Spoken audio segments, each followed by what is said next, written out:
The sunrise is not the best part.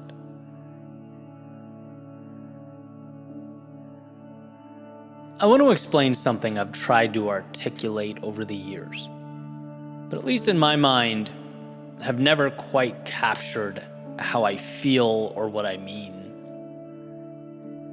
Because I think it's important. Now, a tad trivial, or could be seen that way. In fact, I picture one of those memes where the top says nobody, and the bottom would say Eddie screaming about the sunrise for 10 years.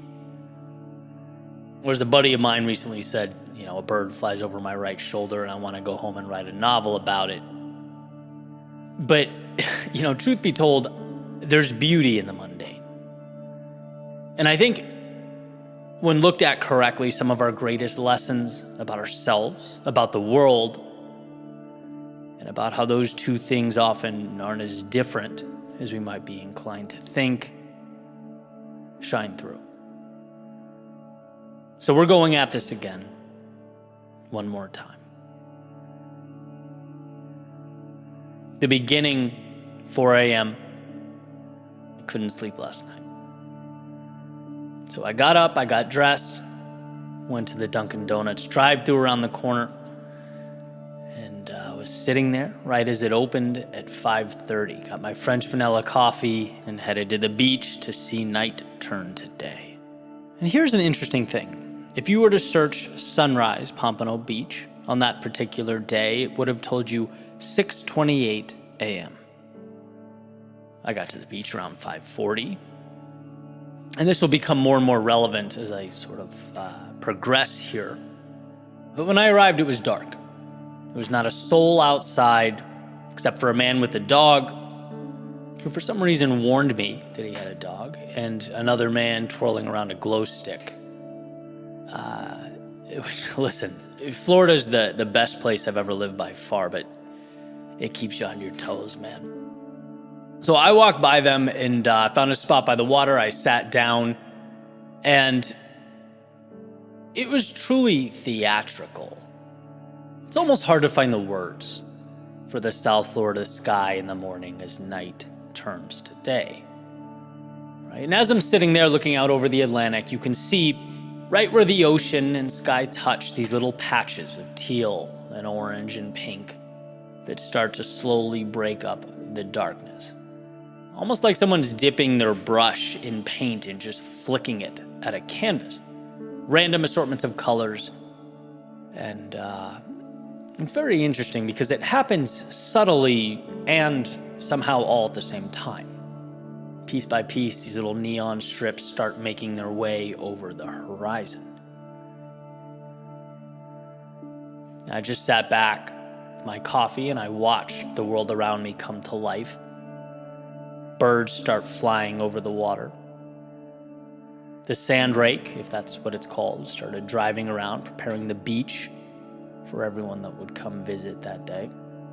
You start to hear voices and laughter infiltrate, the beach around you.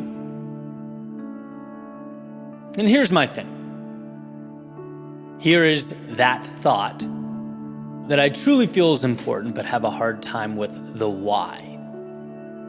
It's how people show up at 6:15 and make their way to the sand to watch the sun come up. Obviously, understandable. It is an incredible sight.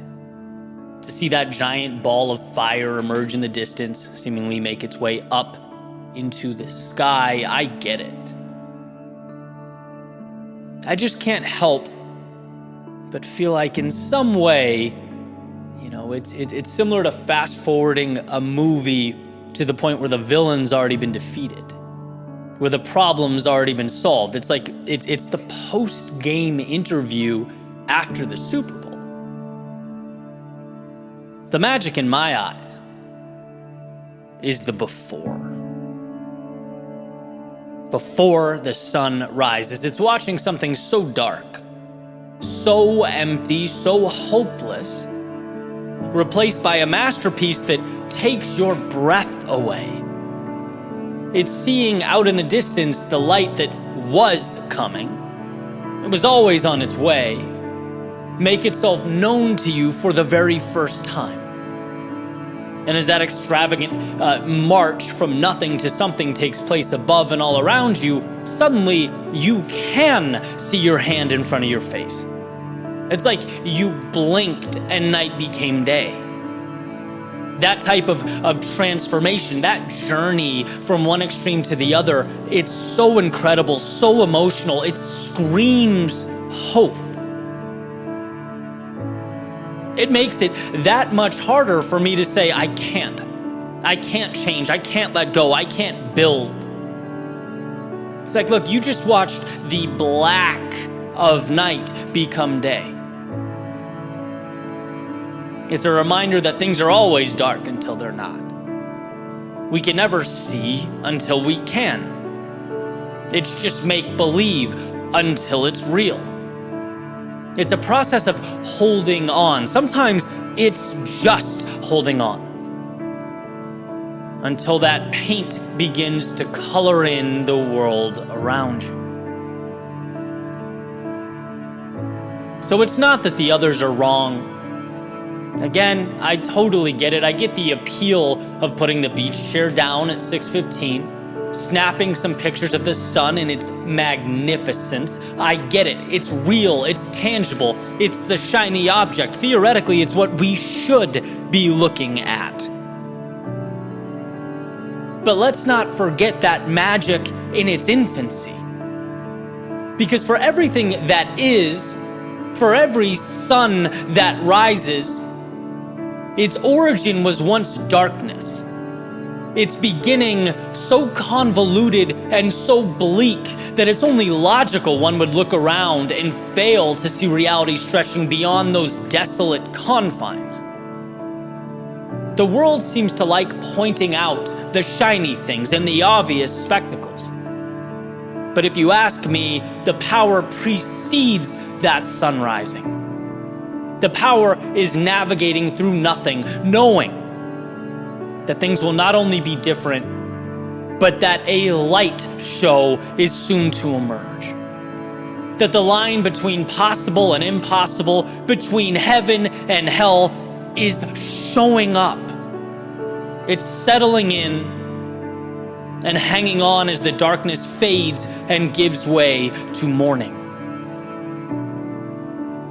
It certainly reminds me to hold on.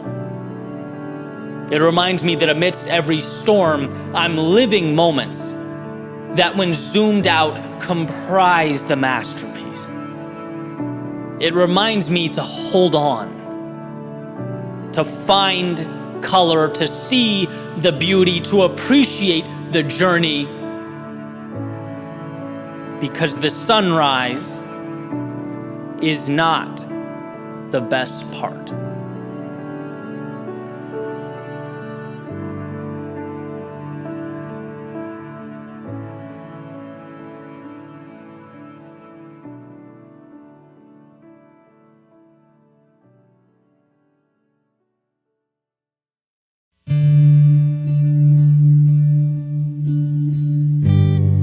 Before you can ever get to where you're going, you have to decide to begin. You have to acknowledge that what you're chasing means more to you than what you are leaving behind.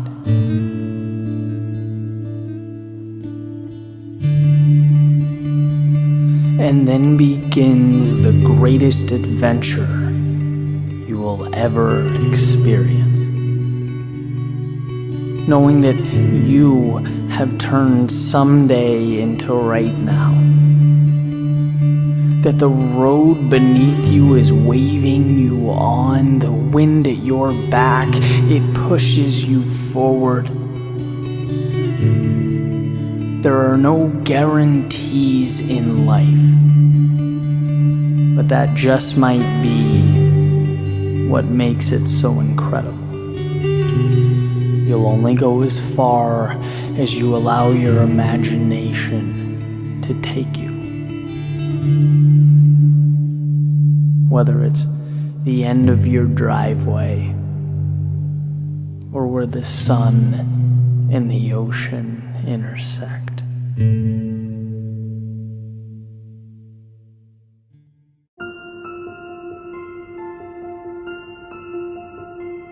On that long drive, in the middle of the night with headlights and endless road in front of me, everything I knew in the rearview mirror, I learned the value of making the difficult decision. During the times of disappointment, being let down by the ones I counted on, I believed in, I learned the importance of loyalty, the power of being there for those who mean the most to you. Through the failures, the stress, the uncertainty, I learned that life goes on. That when you allow yourself to fall, you build an immunity to the fear associated with hitting the ground. You get back up stronger. Through the heartbreak, the loss, the pain, I learned to appreciate every moment. To look around and not take any of this for granted. To both recognize and appreciate the fragility of the present, because with the snap of a finger, life can change. In the wake of past anger and conflict, I learned to pick my battles. That rarely is it worth my time. That our vantage points are merely a reflection of our backgrounds and understandings, and even the slightest effort to understand the person staring back at you can be the difference between building up and tearing down. From being overlooked, disregarded, the smallest person in the room, I learned the value of true leadership. The benefit of empowering those around you and making them feel appreciated. That walking alone may sometimes be necessary, but that building a vision that those around you believe in is unparalleled. Life is a teacher, and only through its toughest tests can its curriculum be understood, can its ideas and lessons take shape. What you need exists so long as you open your eyes, and you'll find an inevitable truth. That this universe, it wants you to win. It's holding its hand out, providing you everything you need. Just understand. Understand that the lows prepare you for the highs. The losses set up the gains. The mistakes build a foundation for the greatest things you will ever do. Life is a teacher. And should you listen, you'll see that it has no bounds, no restrictions, just the next chapter.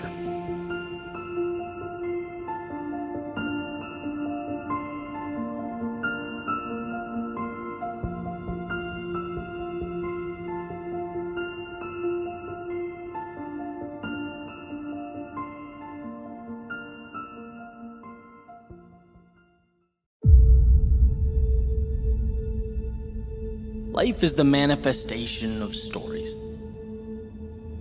Stories we tell ourselves about the world and our place within it. Rules that we've constructed and we respect, we adhere to. They dictate the outcomes we get. They become our reality. Because to establish a parameter means at some point there's a line that we don't cross, right? And there are obvious lines that we point to and we say no thanks. For example, our values, right? I won't do X because, well, it will hurt someone I love. Or legal parameters. I won't do Y because I know the repercussions, they're too much. It's not in my self-interest.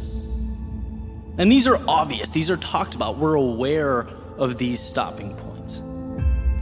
But I want to talk about a different set of rules.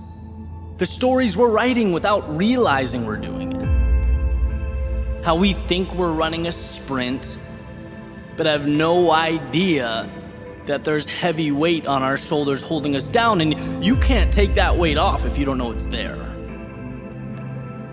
And this all came to me a few months ago. I was in LA for the weekend, having lunch with some incredible entrepreneurs. They've done some amazing things. And one of them sold a dating app for hundreds of millions of dollars. Another one, a healthcare company. Another one had a very successful food distributing business. And I'm sitting there kind of blown away. And my priority was to listen, not run my mouth or fabricate or impress, but to simply observe what creates this type of result.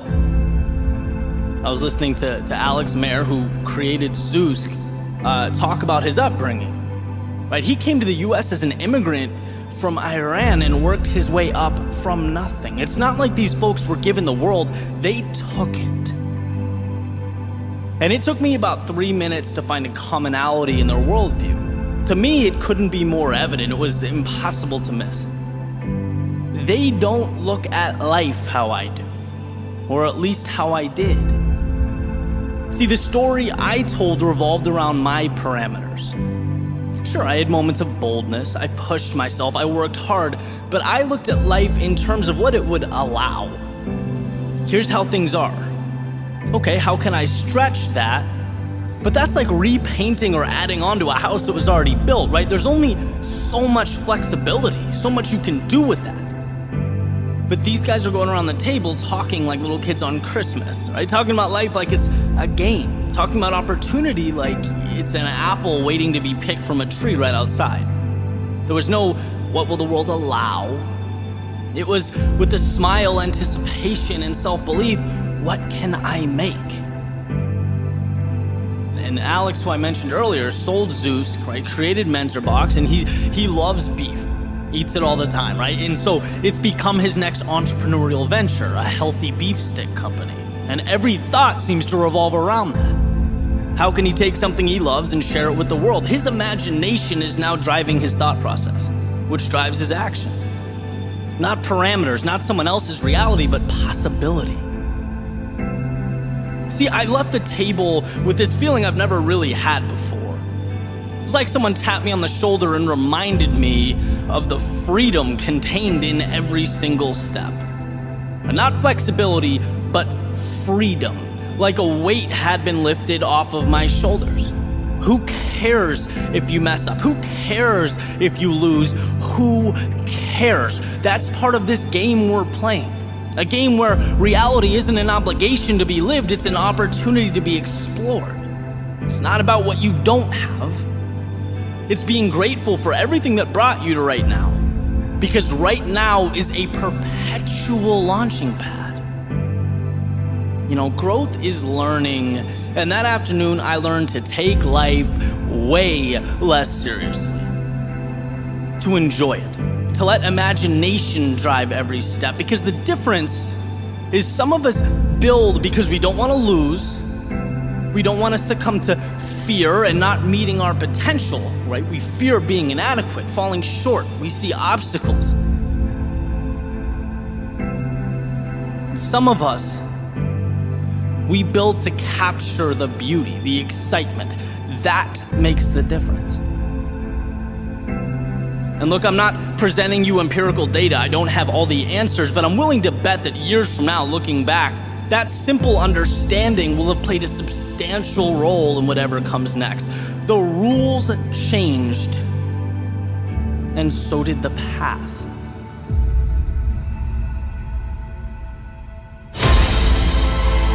Let's not become so focused on each footstep that we lose sight of where they're collectively taking us. What are you building? Why are you here? To play by someone else's rules or to transform yourself and by default the world around you?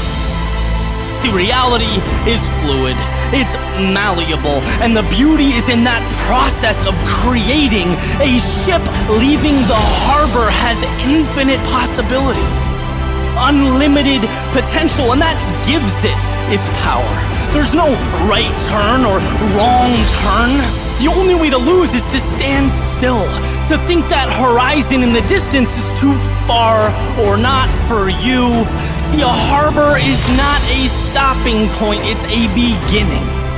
So take control over that world, push it, test it, see what it has to offer, throw your interests and your curiosities against the wall, see what sticks, see what ignites your soul, test the universe, because life, it rewards the bold, those courageous enough to step outside their front door and not follow, but design. Those who know things are the way they are simply because others before them had the courage to make it so. Well, now it's your turn. You defeated the 1 in 400 trillion odds stacked against your birth. You navigated through your low points. You've done enough to get to this very moment, this instant, where the mistakes that brought you here will become the wisdom that leads you forward, that takes you to places you never thought possible. And where exactly that is entirely up to you.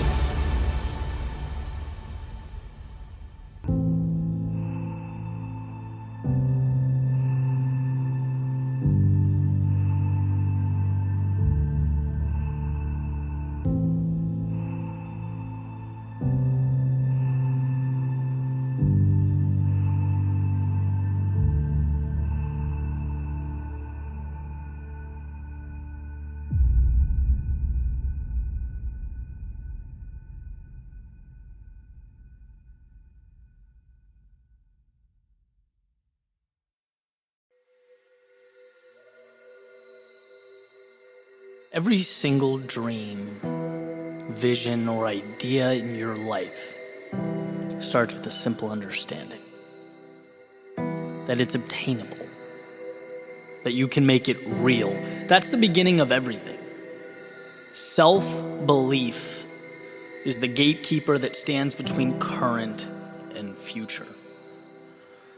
See, if you think of reality as these city walls you're living in, it's not crazy to think that there are going to be people that only know that existence within the walls, right? That's what they see, that's what most believe, it's how they live. It is only self-belief, a confidence in something greater outside those walls, that opens the gate, that expands your reality. And if you don't believe anything good exists on the other side, why begin? If you don't think you're capable of getting there, why start? And this formula is simple, right? Let's not overthink it. We only move towards outcomes that we believe to be possible. And that's more important than ability, skill set, strength. I mean, you name it. Believing in yourself trumps all that. Because the person with an inferior skill set, maybe an average natural talent, but they believe in something and they move towards it. They give everything for this idea. They know it to be true. They'll always beat the talented person that's unsure, that procrastinates, that has 1 foot in and 1 foot out. And if you don't believe in yourself, you're building a city on sand, because I'll tell you what, great things, they're great for a reason. They're in rare supply, they're limited, which means not everyone can have them, which means those who do have them have to fight for them, have to deal with being uncomfortable, have to give more, sacrifice more, pay a steeper price than the masses. And if you don't look in the mirror, stare yourself in the face and know you are one of those select few, what's going to happen when life kicks back at you?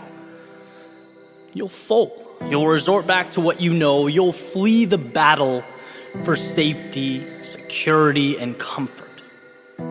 But when you know your movie ends at the top of the mountain, when you know at the end of the day you're going to cross a finish line or hold a trophy, your brain internalizes conflict differently, very differently.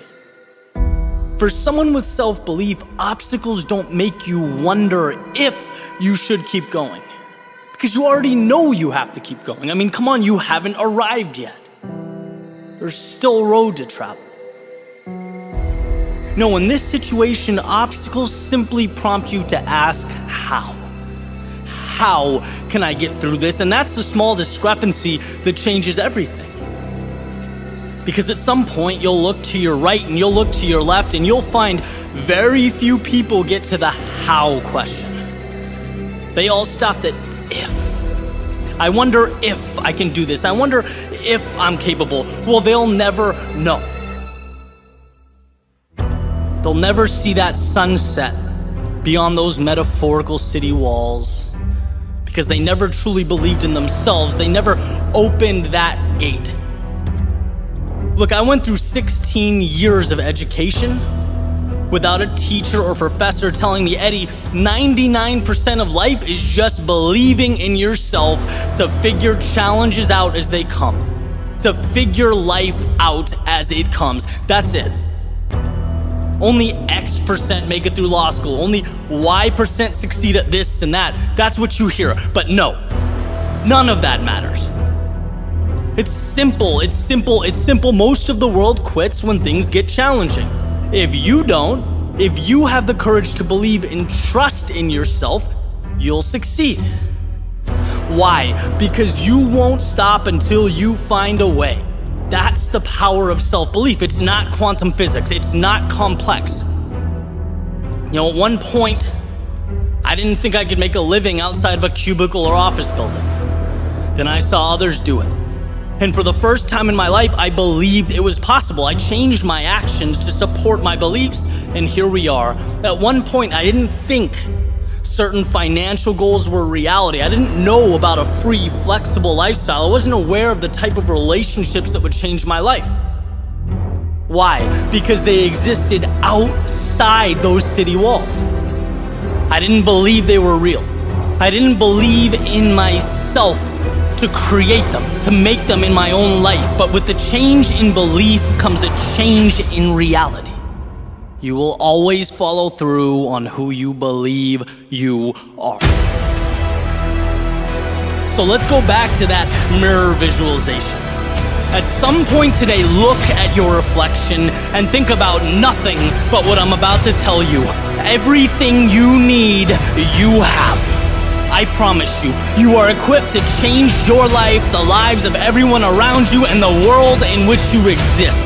So take that fact, feel it, and never ask it again. From now on, the question is how. Your fate is not a coin flip, it's a puzzle. It's about arranging the pieces. And those two eyes looking back at you are more than capable of figuring that out. Ask simply, do you want it?